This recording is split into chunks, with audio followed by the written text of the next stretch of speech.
today at Deanna's studio for this Thursday, May the 7th, where we are in book club and discussing IBM and the Holocaust, the author Edwin Black. I'm going to be resuming where I was, chapter 2. I'm not, and again, just to reiterate, I'm not going to be, going through each page and reading and discussing each page of the book, but I'm going to be discussing certain highlighted areas. So where I'm going to be starting today is chapter 2. It's on page 43, and it's called the IBM Hitler intersection. And it says, Watson's connection to Germany set the stage for a technologic and economic alliance with the Third Reich. It began soon after America's entry into the Great War, when CTR's pre-Dehomog property in Germany, albeit marginal, was seized by the German government for being owned by an enemy nation. And I did want to mention that in 1924, the company, it was referred to as CTR at that time. It was at that time in 1924, it was renamed IBM. And what I wanted to emphasize about this here, something that we can kind of see something very similar taking place. I truly believe that this book has a prophetic element to it. I believe that it is a situation, I've mentioned this before in the past on previous recordings, that it is a situation where history may be attempting to repeat itself. And we can see a lot of the very similar patterns and things that were taking place as a result of technology. And I'm not trying to insinuate that all technology is bad. I don't believe that. I personally believe that the technology that we currently have is plenty. It's more than enough for what we need it for, in order for it to be safe and something healthy to be used within our society. So I don't think that we should get rid of all technology, but I do believe that the current emerging technologies that we have that are trying to be established right now, with all the transhumanism, the artificial intelligence, the predictive policing, I think it's very dangerous. And it is actually not God's best for humanity. I believe it's the opposite. It's inspired by the kingdom of darkness, because it's designed to enslave humanity and also to change our DNA and our God. We are God's creation. God created us. The Bible says that we have been fearfully and wonderfully made.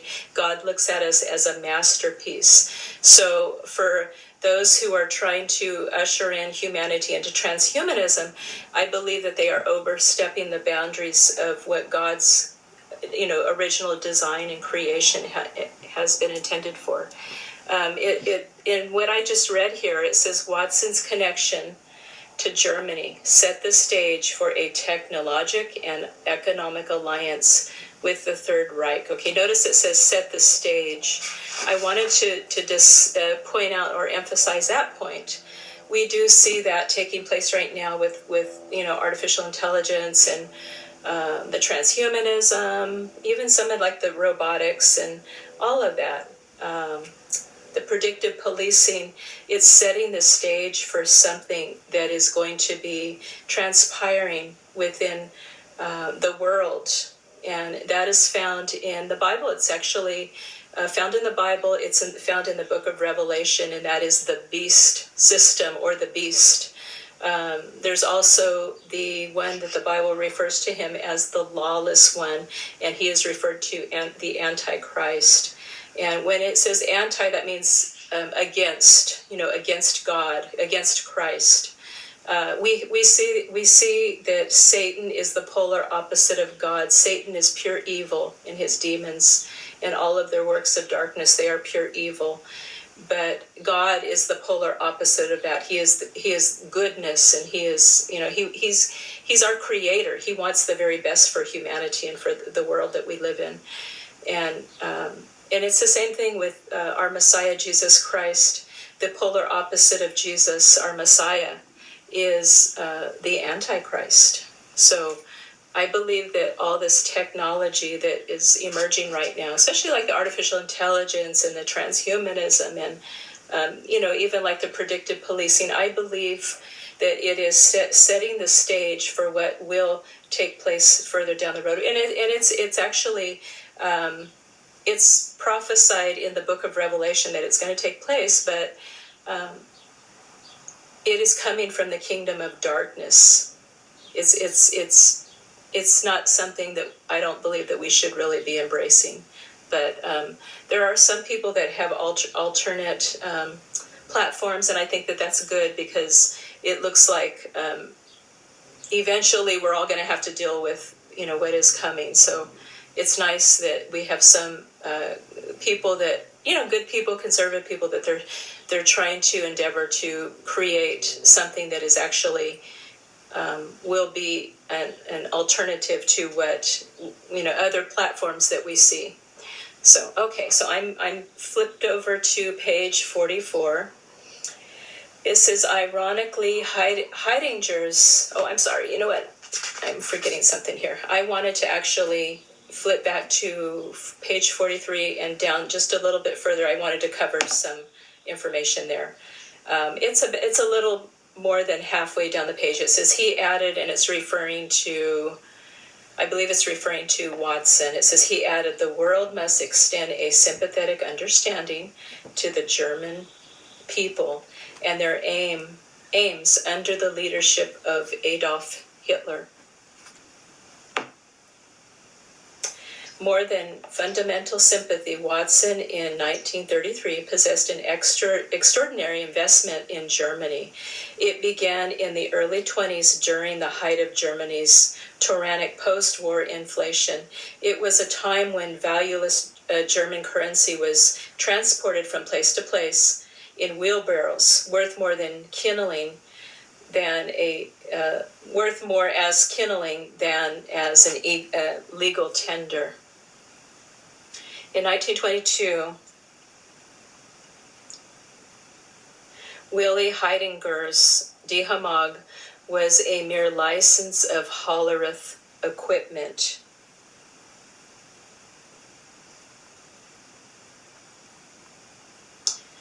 But the monetary crisis in Germany made it impossible for Die Hamag to pay royalties and other monies it owned to Watson's CTR, which now controlled all of Hollerith's patents. Die Hamag's debt was 104,000, or the astronomical sum of 450 billion marks. There was no way Die Hamag could pay it. Watson traveled to Germany and ruthlessly offered Heidinger's two options: bankruptcy or handing substantial ownership of Die Hamag over to Watson.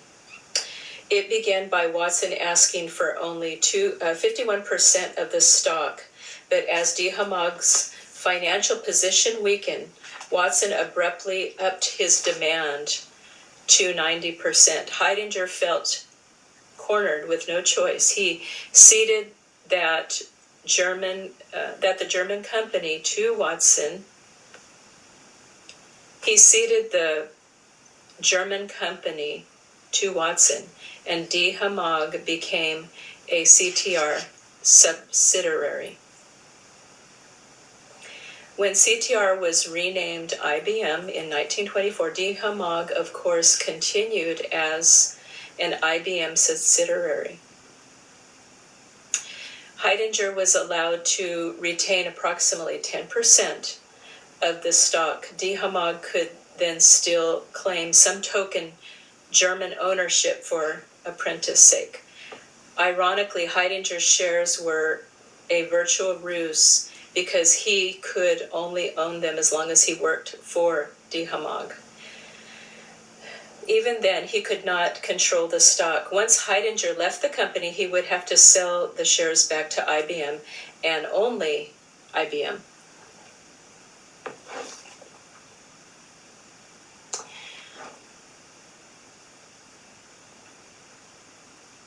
Moreover, Heidinger's shares were used as collateral against large deferred company loans and a bonus system. For all intents and purposes, IBM now controlled the German company.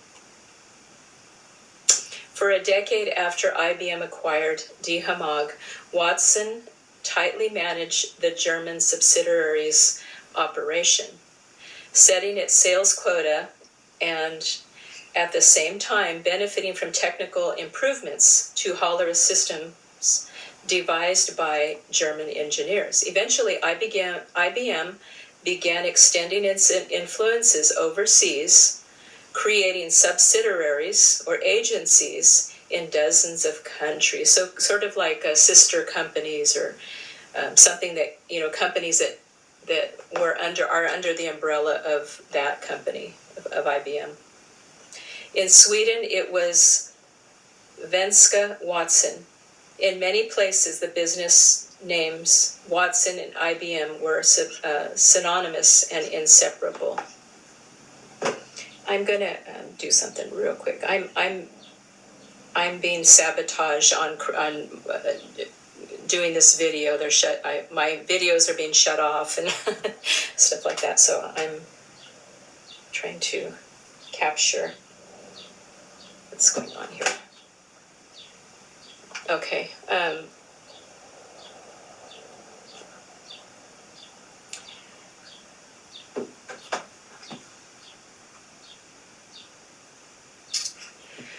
Alrighty. All right. So.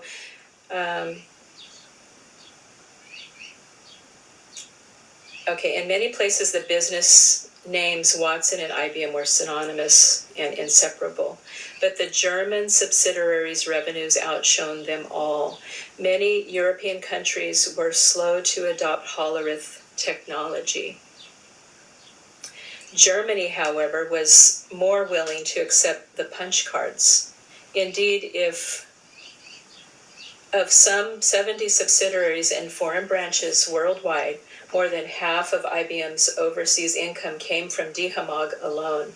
By 1933, Die Hamag had turned into a spectacular financial performance. 237% of its quota, and Willy Heidinger was due to be one of the stars at the forthcoming 100% Club in New York.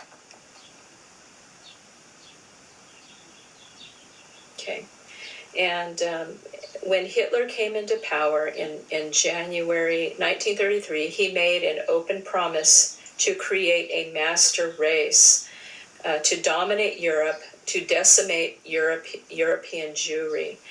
Numberless racial laws, local and national, appeared throughout the countries. Jews could no longer advertise in the phone book or rent stalls in markets. Thousands were terminated in mass from their employment. Even Jewish-owned companies were forced to fire their Jewish employees. Hitler's paper program was the dull edge of the knife. The sharp edge was violence. Unrestrained acts of deprived Nazi brutality against Jews and other undesirables began at once. And I just had a little note here, and I said, as I read this today, understand that history, like I said, history is attempting to repeat itself. And this happens. The Bible says in the book of Ecclesiastes that there's nothing new under the sun, that history, does attempt to repeat itself many times. Okay. And just keep in mind when I discuss the Jews and what they have gone through, what they went through, just understand that we can replace the Jews with humanity. Humanity right now are the Jews. Humanity is the Jews, and the threat of like the Jews. The threat for the Jews was Hitler.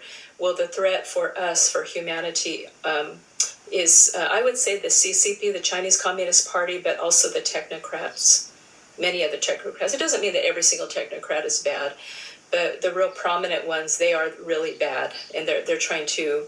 They've made it known that that their technology will snuff out humanity. Okay, so we can very clearly see that in our day, the Jews, we are the Jews, humanity. It doesn't matter. It's not about race this time. It's about mankind. It's about humanity. We are the Jews. Okay, and it says, I'll go ahead and kind of repeat what I just read here. Okay, Hitler's paper program was the dull edge of the knife. And I believe that he's referring to the cards that were used in the Hollerith machines. The sharp edge was violence, and we see that as well, don't we? We see that the radical left political party, that they have used violence as an instrument to try to get their way, politically, instead of trying to do things, legally and with fairness, with honesty, with integrity. They weaponize violence. Okay, often in view of newspapermen and photographers. It says unrestrained acts of deprived Nazi brutality against Jews and other undesirables began at once, often in full view of newspapermen and photographers. Windows were broken, Jews dragged from their homes, and shops were paraded through the streets with humiliating signs hung around their necks. Some were forced to wash streets with toothbrushes. Not a few were kidnapped and tortured by Nazi gangs.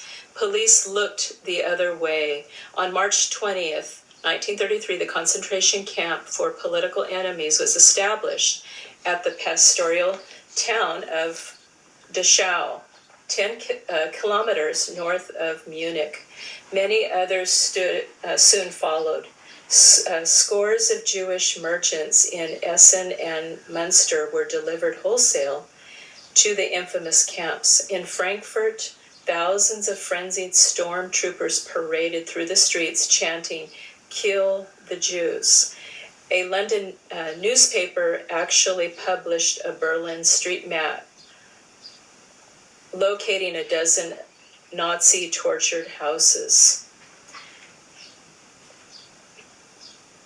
And by April, some 60,000 Jews had been imprisoned, and 10,000 more had fled the country, appearing as refuge throughout Europe and America. Professional associations were expelling their Jewish members. Signs were hoisted in front of hotels and restaurants and beaches, and sometimes even at the edge of town. Jews not wanted here. Those were the type of signs that were put up. Jews were being swiftly driven into economic and social exclusion as a first step. Okay, I believe that we are already starting to see that first step take place in our society. So we've already heard that the job market will become depleted for mankind, for humanity, and will be replaced by artificial intelligence, robotics. The robots are going to be taking our place. So we see this already coming to pass. We see this pattern beginning to emerge, that this pattern from the technocrats is being followed. And you know what it is? It's a pattern of Nazism. Okay, and we've had a problem with Nazism. We've many of us have heard that years ago that our government began to bring over like the Nazi scientists and hire them for certain departments. I think maybe the Pentagon and other departments within our government. So there has been an influence already for decades, but these types of actions, we can clearly see that they stem from spirit of totalitarianism, and in this case, Nazism, and we can see it taking place within our society through communism. It's a spirit that's a spirit of totalitarianism. The communism, the Nazis, the Nazism, we even found out that that's at work right now within our government. Nazism, communism, Marxism. Marxism is supposed to be like a branch or very similar to or coming from communism. Okay, newspapers and radio broadcasts throughout the Western countries declared Hitler a menace to the world, to world peace, and indeed world civilization. The world reacted with boycott and protest movements springing up everywhere, led by the Jews of New York and London, but supported by men and women of conscience and from all faiths, all nations. Boycotters and protesters noisily made sure that no one was unaware of the atrocities in Germany. On March 27th, some 20,000 protesters gathered at a Monster Madison Garden demonstration in New York.